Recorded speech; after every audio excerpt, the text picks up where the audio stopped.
विषय हिंदी, इयत्ता 8वीं अ घटक मेरे रजा साहब, लेखक सुजाता बजाज। बच्चों, ये है हमारा पाठ का चित्र, मेरे रजा साहब सुजाता बजाज, 8वीं कक्षा। चलो अब हम चलते हैं लेखक परिचय की ओर। जन्म 1958, जयपुर, राजस्थान। सुजाता बजाज जी एक प्रसिद्ध चित्रकार है। आजकल आप पेरिस में रहती है। आपके चित्र एवं मूर्तिकला भारतीय रंग में डूबी हुई रहती है। आपके चित्रों एवं मूर्तियों पर प्राचीन सांस्कृतिक एवं कला की छाप दिखाई पड़ती है। आपने अपनी कला में ऐसी दुनिया का सृजन किया है जिसमें सादगी भी है और रंगीनी भी, खुशी भी और गम भी।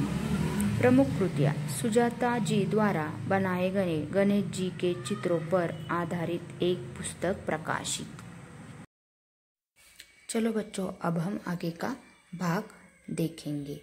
गद्य संबंधी।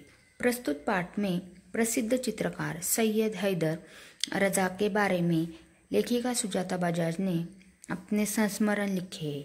यहाँ रजा साहब के सर्व धर्म समभाव, मानव मात्र से प्रेम, युवा कलाकारों को प्रोत्साहन, उनकी जिज्ञासा वृत्ति, कृतियों के प्रति लगाव आदि गुणों को दर्शाया है। इस पाठ में एक सच्चे कलाकार के दर्शन होते हैं। चलो बच्चों, अब हम आगे का भाग देखेंगे, यानी हम पाठ की ओर चल रहे हैं। 23 जुलाई सुबह सुबह ही समाचार मिला, रजा साहब नहीं रहे। और यह सुनते ही मानस पटल पर यादों की एक कतार सी लग गई। देखो, रजा साहब नहीं रहे, इस बात का लेखिका को दुख हो गया है। वह बात सुनते ही सुजाता जी के मन में सारी यादें ताजा हो गई है। पिछले फरवरी की ही बात है। मैं दिल्ली पहुंची थी अपनी गणपति प्रदर्शनी के लिए। सोच रही थी कि रजा साहब शायद अपनी व्हील चेयर पर मेरे प्रदर्शनी के उद्घाटन के अवसर पर आ जाए। उद्घाटन का मतलब है शुभारंभ। पर उस रात कुछ अनहोनी सी हुई।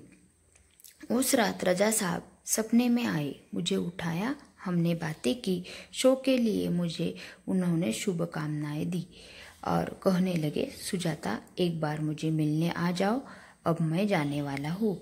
इसके बाद तो रुकना मुश्किल था। मैं पहुँच गई उनसे मिलने। वे अस्पताल में शून्य की तरह लेटे हुए थे। शून्य का मतलब है अचेत। मैंने उनके हाथों को छुआ, सिर्फ सांस चल रही थी। अलविदा कहकर लौट आई। देखो, वो बहुत ही गंभीर स्थिति में थे। रजा साहब अपने धर्म के साथ साथ उतने ही हिंदू और ईसाई भी थे। उनके स्टूडियो में गणपति की मूर्ति, क्रॉस, बाइबल, गीता, कुरान, उनकी माँ का एक फोटो, गांधी जी की आत्मकथा व भारत से लाई हुई मोगरे की कुछ सूखी मालाएं सब एक साथ रखा था। वे गणेश को भी पूजते थे और हर रविवार को सुबह चर्च भी जाते थे। एक दिन जहांगीर आर्ट गैलरी में प्रदर्शनी देखते हुए किसी ने कहा, अरे यह तो SH रजा है। मैं एकदम सावधान हो गई क्योंकि मेरी सूची में उनका भी नाम था। मैंने उनके पास जाकर कहा, रजा साहब आपसे बात करनी है। वे देखते ही रह गए। उन्होंने मुझे इंटरव्यू दिया। बहुत सारी बातें हुई। अचानक मुझसे पूछने लगे कि आप और क्या क्या करती है।